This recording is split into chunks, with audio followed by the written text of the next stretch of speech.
to welcome to the stage, well, she's already here, Cecille Weldon. Please give her a round of applause. And Anthony, after you, from the CSIRO.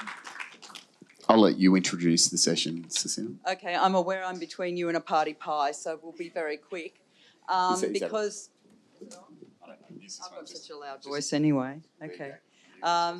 This is just a rapid-fire set of questions for Anthony. We're not going to have time to answer all of them, so I'd encourage everyone to come to the round table because he's going to be there and be able to unpack some of this exciting piece of information I'm going to tell you.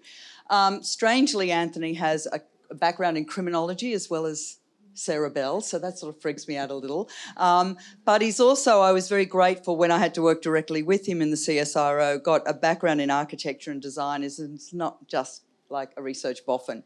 So one of the things that I'm proud to have sort of brought into our conversations, and last year we brought Melissa James here to talk about Rapid Rate, the AI and machine learning rating system. Melissa works in Anthony's team, so just to give you some context there. So first of all, Anthony, just quickly for context, what is CSIRO's interest in buildings? Like, where are they coming from? Sure. So I sit in the energy business unit, nothing to do with buildings, but we have an energy efficiency kind of program within the energy business unit. And that is all about managing the decarbonisation of the electricity grid. So we have two kind of aspects of that. One is managing energy efficiency, that's the behind the meter stuff in buildings. The other part is the grid transition, poles and wires and so on. So within that, I do the residential half and my colleague Stephen White essentially does the commercial buildings half. Anthony here is going to talk to us about some stuff around commercial data as well, so this isn't just about residential. So what do you think the big opportunities are for the people in the room in terms of the trajectory, in terms of the future? What do you think they should be really, making sure they've got integrated into their solution in some way? Well, the biggest thing is around transparency and disclosure at the moment, I think, and that's not just residential. We're talking about energy ratings here, because sometimes disclosure is a word that the research community uses, and it's about making that information transparent at point of sale or rent.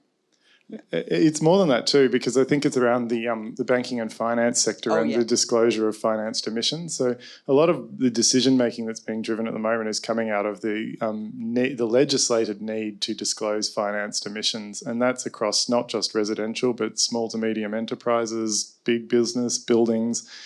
And I think the key missing part for me at the moment, I think residential will get there. Big commercial, we're probably a long way along that path already with things like neighbours and so on. But small to medium enterprises is a really, really, really big issue. How do banks and finance institutions understand small to medium enterprise emissions is a really, really big problem. There's people in the UK looking at that, but that's a really missing piece in Australia at the moment. What I hear there is agencies. Anything in a franchise model is a shitload of small to medium businesses, and really understanding how to get to that opportunity around property is something interesting as an opportunity. In the residential space, what would you say are the big opportunities? So I think the consumer conversation in the residential space is enormous. We have regulations for new buildings that you'd all be aware of, and there is a Commonwealth process underway at the moment to expand that energy rating system for existing buildings as well. There is work being done on communicating energy ratings and carbon emissions to the banking and finance sector. There's less work going on in what happens at the consumer end. How do you aggregate retrofit services? How do you explain things to consumers? How do they understand the value of energy ratings and of energy efficiency and carbon?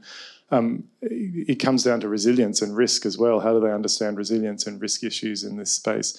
So I think there's a lot of work to be done engaging consumers and also doing the follow-up. So what happens after you've done the retrofit? What was the impact of that? How do you report against that? And who's collecting that data and passing it through to all of the people that need it? So I think what's interesting about this is really about the financial sector being driven by now having to report on their climate risk. And the climate risk is not just about the fire and flood, but it's also about the failure of that property to upgrade in the right direction. for comfort all year round, lower running costs. And this is that other side of affordability that we now, I would love to see come together, but it's certainly going to become a much bigger discussion.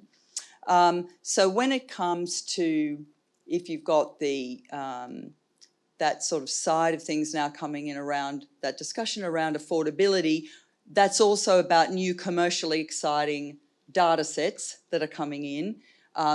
The finance sector and valuation sector have, since we've met last year, been doing very robust pilots using rapid rate across their loan book, being able to instantly look at the climate risk.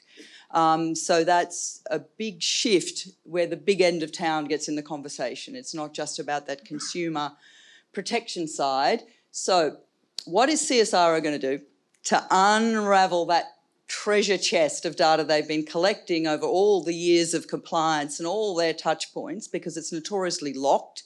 The legal team will send you crazy trying to interact with it, as it did for me. So Anthony's going to just, I think this is so exciting. So go on. The big scoop. Yeah. So what we're hoping to do early next year is make available an API to collect NatHERS rating data on all the houses that have been rated in Australia so far. So that's about 1.2 million properties at the moment, and hopefully going to grow as we move into existing building ratings as well. So that should be available to anyone who wants a data license to access that API. And I'm hoping, fingers crossed, that will be free when it comes out next year. So with a bit of luck, everyone will get access to that and that level of transparency. In the commercial building sector, we're a little bit slower than that, but still working on some pretty big stuff. So my colleague Stephen White's working on something called the Data Clearinghouse.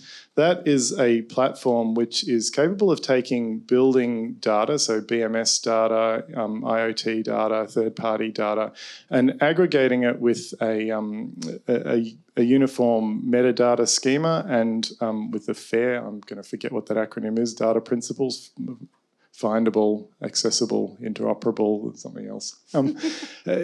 Basically making aggregations of large commercial buildings, think hospitals, schools, industrial facilities, commercial buildings and so on, accessible to third parties so that they can develop applications, so that they can meet the needs of those building owners and occupants and so on.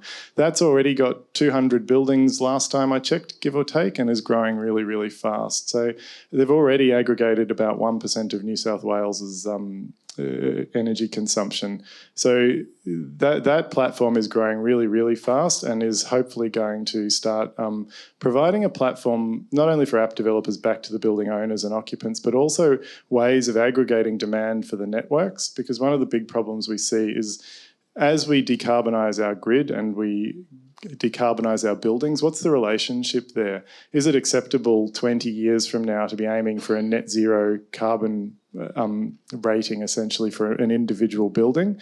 If we do that in residential, for example, does that mean we electrify all buildings and create a new winter peak demand when we have no solar or low solar production?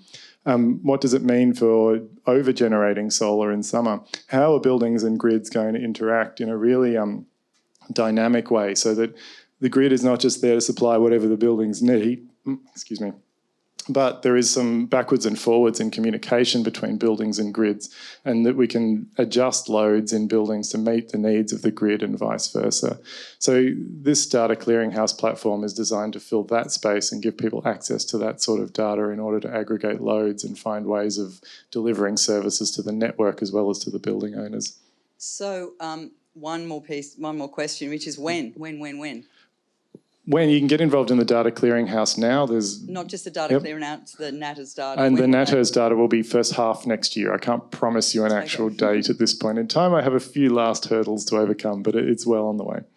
So I'm going to finish there just to whet your appetite, but we're going to be unpacking that a little bit more if you've got any questions in the energy efficiency roundtable, and also talking about the impact on features and the big features standard that we're working on, which is a world first as an industry, Proptech industry. Okay, thanks everyone. Thank you very much. Thank you, Anthony. Thank you, Cecille.